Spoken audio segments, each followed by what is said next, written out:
Hello friends, स्वागत है आप सभी का एक बार फिर से आपके अपने यूट्यूब चैनल ट्रायम्फ एकेडमी पे। तो हम जैसे कि यहाँ मैथ्स के लिए क्लासेस हमने यहाँ पे स्टार्ट की हुई हैं। तो मैथ्स की क्लासेस के लिए एलटी ग्रेड के लिए, यूपी जीटी के लिए, इन सभी के लिए मैथ्स की क्लासेस हम लोग आपको दे रहे हैं। और इसमें हम वेक्टर ख़त्म कर चुके हैं, नंबर सिस्टम्स ख़त्म कर चुके हैं और सीक्वेंसेस एंड सीरीज़ अभी हमने स्टार्ट किया है, जिसमें से एपी की और एक नॉर्मल इंट्रोडक्शन की वीडियो हम पहले बना चुके हैं। तो हम स्टार्ट करते हैं अपने नेक्स्ट टॉपिक से। अगर आपने अभी तक चैनल को सब्सक्राइब नहीं किया है तो चैनल को सब्सक्राइब ज़रूर करें, ताकि आप कोई भी इम्पॉर्टेंट अपडेट मिस ना करें और ना ही कोई भी क्लास मिस करेंगे। तो हम स्टार्ट करते हैं अपनी नेक्स्ट क्लास के साथ। तो इस क्लास में हम पढ़ने वाले हैं स्पेशल केसेस जो हमें दिए गए होते हैं एपी से रिलेटेड, ठीक है, जहाँ हमें पूरा सॉल्व करने की ज़रूरत नहीं है। हमें कुछ एक दो ट्रिक्स, या हम कह सकते हैं इन्हें हमें मेमोराइज़ करने की ज़रूरत है। अगर ये हमें याद है तो हम डायरेक्ट 1 सेकंड में आंसर लगा सकते हैं, पर अगर हमें ये याद नहीं है तो हमें एक लंबा चौड़ा प्रोसीजर करना पड़ता है, और आप सभी को पता है कि एग्ज़ाम में आपको इतना टाइम नहीं मिलता है। इसके बाद हमारे पास आता है सम ऑफ टर्म्स ऑफ एपी। जो हमारी एपी है उसके टर्म्स का सम कैसे निकाला जाए। और थर्ड टॉपिक जो इस वीडियो में हम कवर करेंगे वो है अरिथमेटिक मीन। तो सबसे पहले स्पेशल केसेस में आते हैं। अगर किसी एपी में हमें बोला गया है कि जो पीएथ टर्म है ऑफ दैट एपी वो क्यू के बराबर है और क्यूएथ टर्म पी के बराबर है, यानी देखिए पीएथ टर्म क्यू और क्यूएथ टर्म पी, ठीक है। जैसे सपोज बोला है सेकंड टर्म आपकी 3 है और सपोज थर्ड टर्म आपकी 2 है, ठीक है, ऐसा सीन हो गया है। तो वहाँ पे जो हमारी nth टर्म होती है, अगर आपको वहाँ अब ऐसे केस में अगर हमें बोला जाए कि फिफ्थ टर्म निकालो तो वो होती है p plus Q minus n, ठीक है। तो यहाँ पे p हमारा देखिए क्या था, सेकेंड टर्म वॉज 3, तो p और q 2 और 3 हो गए, और माइनस फिफ्थ टर्म, तो हमारी फिफ्थ टर्म यहाँ क्या हो गई 2 3 5 5 माइनस 5 0, तो फिफ्थ टर्म इज 0। तो एक एग्जांपल और देख लेते हैं। जैसे हमें बोला है seventh term of AP is 5 और फिफ्थ टर्म इज 7, तो पी और क्यू की वैल्यूज हमारी क्या हो गई 5 और 7। तो हमसे सेकंड टर्म पूछी है, तो सेकंड टर्म यहाँ पे क्या हो जाएगी p प्लस क्यू, यानी 5 प्लस 7 माइनस जो भी नंबर है यानी 2, तो ये कितना हो गया 5 और 7 12, 12 माइनस 2 विच इज 10, तो आंसर इज 10। तो एक ये फॉर्मूला, एक ये हमें याद रखने की ज़रूरत है special case. Second special case पे आते हैं। सेकंड स्पेशल केस हमें बोलता है अगर p is equals to pth term is q and qth term is p, जैसे पीछे था सेम वैसे ही। तो ऐसे केस में अगर हमसे सिर्फ p प्लस qth टर्म पूछी जाए कि p प्लस qth टर्म आपकी क्या है, तो वो 0 होती है। जैसे फॉर्मूले में हमने देखा था कि tn is equals to p plus Q minus n, ये होता है। तो यहाँ हमसे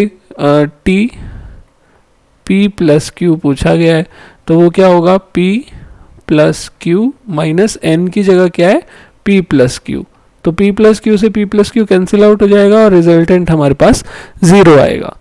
next special case, third case हमें बोलता है tm, अगर आपकी mth term is 1 by n और nth term is 1 by m, ठीक है, इस बार रेसिप्रोकल में है, तो वहाँ आपका जो tmn होता है वो क्या होता है 1 होता है, ठीक है। तो ये 3 केसेस हमारे पास हैं जो हमें याद रखने हैं। इसके बाद हम आते हैं sum of the first n terms of AP। जैसे अगर हमें एक AP दी हुई है 2 4 6 8 10 12 सो ऑन, तो इस AP की nth टर्म्स का सम कितना होगा। तो यहाँ देखिए 2 plus 4 plus 6 plus 8 plus 10 plus 12 ऐसे n टर्म्स हमारे पास हैं, तो इन सब का सम कैसे निकाला जाएगा, ये हमें, इसके लिए हमारे पास फॉर्मूला होता है ये वाला Sn is equals to n by 2 bracket में 2a plus n minus 1 d, ठीक है। तो यहाँ n हमारे पास क्या है nth टर्म, जो भी जिस टर्म तक का सम आपको निकालना है, a again first term, n nth term हो गया, और d हमारा कॉमन डिफरेंस है यहाँ पे। तो जैसे ये AP हमें जो दी हुई है इस AP में ही देख लेते हैं। a हमारा क्या है 2, d हमारा क्या है 4 माइनस 2 विच इज़ 2, ठीक है। और हमें NH टर्म निकालने के लिए बोला है इसका, तो इसका SN क्या होगा, n/2 2a यानी 2 times 2 plus n-1 d, d भी कितना है 2, तो ये कितना हो गया n/2, 2 times 2 is 4 plus 2 into n 2n minus 2, तो ये कितना हो गया n/2, 4 माइनस 2 2 होता है तो 2n प्लस 2, तो n/2 यहाँ से 2 कॉमन ले लो, ये क्या हो जाएगा n प्लस 1, तो ये कैंसिल आउट हो गया। तो इस केस में हमारा nth टर्म्स का सम है n प्लस 1। ठीक है, तो ऐसे ही अलग अलग सीरीज़ के लिए अलग अलग जनरल फॉर्मूला आएगा n टर्म्स Sn का। ठीक है, तो आपको बस ये फॉर्मूला याद रखना है। इसके अलावा हमारे पास एक और फॉर्मूला होता है सम निकालने के लिए, जो कि होता है नंबर ऑफ टर्म्स अपॉन में 2 और फर्स्ट टर्म यानी a प्लस लास्ट टर्म यानी l, या फिर l की जगह an भी लिख सकते हो nth टर्म। ठीक है, ये फॉर्मूला कैसे बना है देखिए, हमारे पास फॉर्मूला है Sn is equals to n/2 2a plus n-1 d, ये है। तो इसे मैं लिख सकता हूँ n/2 2a की जगह a प्लस n-1 d। तो देखिए a प्लस n-1 d ये क्या होता है, हमारा nth टर्म होता है, an होता है।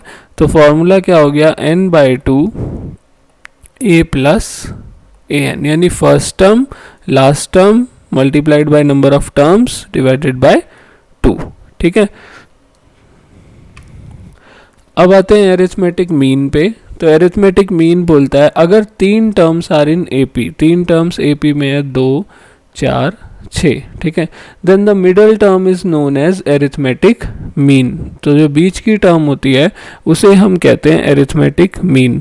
तो और इसका फॉर्मूला क्या होता है, जैसे A B C ये हैं आपकी 3 टर्म्स और B है आपका, सपोज B है आपका एरिथमेटिक मीन यहाँ पे, तो B का फॉर्मूला होता है A प्लस C अपॉन में 2। तो आप वैसे भी आपको पता है AP में ये चीज़ होती है कि अगर 3 टर्म्स आपको दी हुई हैं तो सेकंड टर्म इन दोनों के सम के हाफ के बराबर होती है। तो इसे हम एरिथमेटिक मीन बोलते हैं ऑफ A एंड C। पर अगर A से 1 A2 A3 A4 AN ऐसे n नंबर्स दिए हुए हैं तो एरिथमेटिक मीन निकालने का फॉर्मूला होता है सम ऑफ ऑल टर्म्स, ठीक है, upon total number of terms. ठीक है, तो हम अब एक एग्जांपल देखते हैं एरिथमेटिक मीन से। इस तरीके का एक एग्जांपल काफ़ी बार पूछा जाता है और ये हमने क्लास 10 तक अपना जब हम AP पढ़ते हैं तो उस केस में नहीं किया है, तो आपकी थोड़ी नॉलेज बढ़े इसीलिए मैं आपको एक क्वेश्चन दिखा देता हूँ।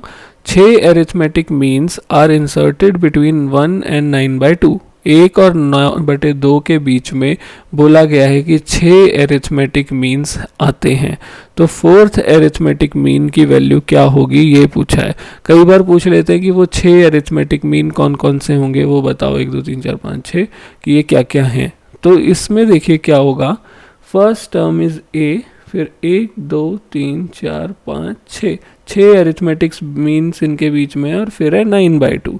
तो देखा जाए तो ये एक AP है और इस AP की फर्स्ट टर्म आपको 1 दी हुई है, फिर A2 A3 A4 A5 A6 A7 और A8। A8 आपको 9/2 दिया हुआ है, 8th टर्म इज 9/2। तो हमें पता है AN is equals to A plus n-1 D। तो 8th टर्म क्या होगी, एक बार इसे इरेज कर लेते हैं।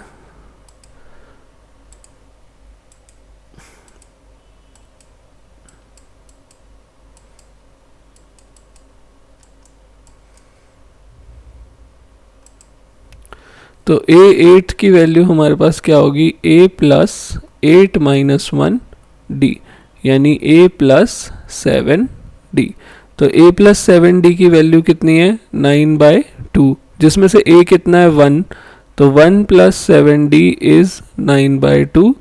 तो देखिए यहाँ से 7D की वैल्यू क्या आ गई, 9/2 माइनस 1 यानी 9 माइनस 2/2 यानी 7/2। तो d की वैल्यू क्या हो गई, 7/2 मल्टीप्लाइड बाय 1/7, ये 7 इधर आके डिवाइड में हो गया है, तो आंसर आया हाफ। तो आपको d हाफ मिल गया है।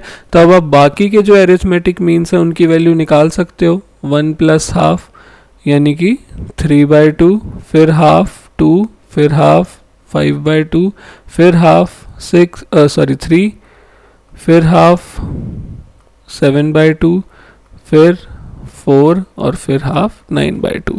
तो आपको यहाँ से सारे अरिथमेटिक मीन्स मिल गए 6 के 6।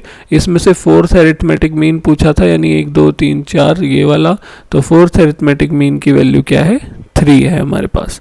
अगर आपको कोई क्वेश्चन समझ नहीं आता है आप कमेंट सेक्शन में हमें बता सकते हैं, हम उसके लिए आपकी एक रेमेडियल क्लास दे देंगे। नेक्स्ट क्वेश्चन की तरफ आते हैं। अब एक चीज़ देखिए, हमने पढ़ा ठीक है एस एन का फॉर्मूला होता है n/2 a plus A N, और एस एन का फॉर्मूला होता है n/2 2a plus n-1 d।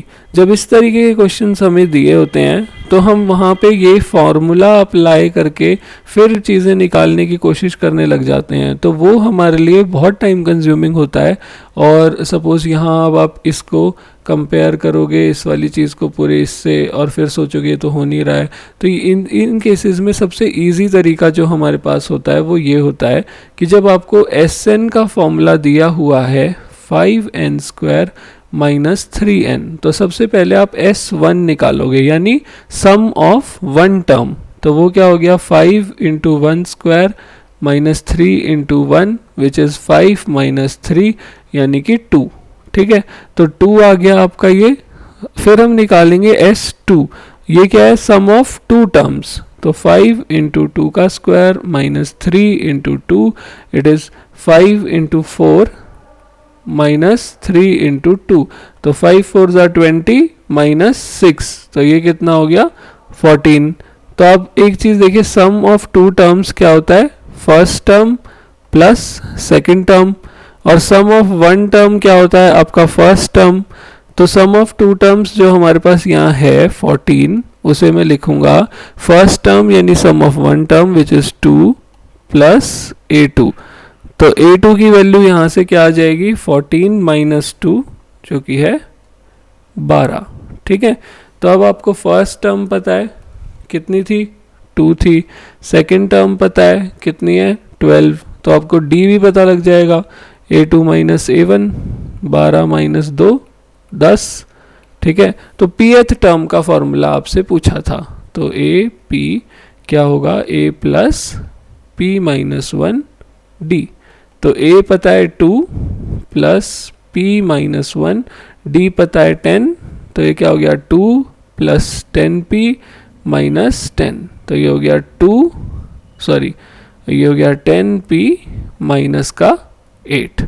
तो 10p minus 8 option B is the correct answer. ठीक है, अभी हम स्टेप वाइज डिटेल में आपको समझाने के लिए एक एक लाइन करके कर रहे हैं, तो ये बड़ा लग रहा है, पर जब आप खुद मेंटली ये वैल्यूज़ कैलकुलेट करोगे, या आप बहुत आसानी से दिमाग में भी कैलकुलेट कर सकते थे, तो ये बहुत जल्दी आपका जो सॉल्यूशन है वो हो जाएगा। नेक्स्ट क्वेश्चन की तरफ जाते हैं। तो sum of 24 terms of the series, तो 24 टर्म्स का निकालना है हमें सम। तो देखो सीरीज है √2 plus √8 plus √18 plus √32 plus so on. तो देखिए ये हो गया √2, ये हो गया रूट में 2 की पावर 3, ठीक है, और ये हो गया अंडर रूट में 2 इंटू 3 का स्क्वायर, और ये हो गया अंडर रूट में 32 को लिखेंगे 2 इंटू 16 यानी 4 का स्क्वायर। तो आप देख सकते हो ये हो गया √2 प्लस यहाँ से एक 2 बाहर आ जाएगा 2√2, यहाँ से 3 बाहर आ जाएगा 3√2, यहाँ से 4 बाहर आ जाएगा 4√2। तो बेसिकली ये है आपकी सीरीज। ठीक है, तो common difference first term is √2, common difference हो गया सेकंड टर्म यानी 2√2 माइनस फर्स्ट टर्म यानी √2। तो रिजल्ट हमारे पास, एक सेकेंड इसे इरेज कर लेते हैं।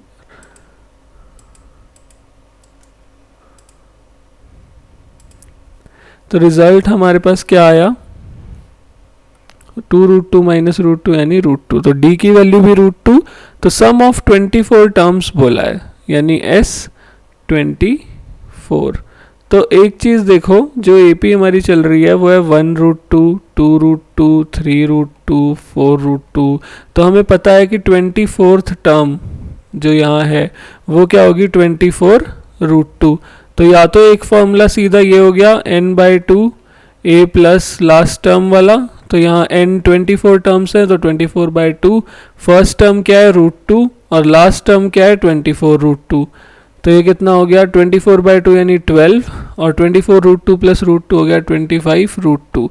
तो ये हो गया 300√2।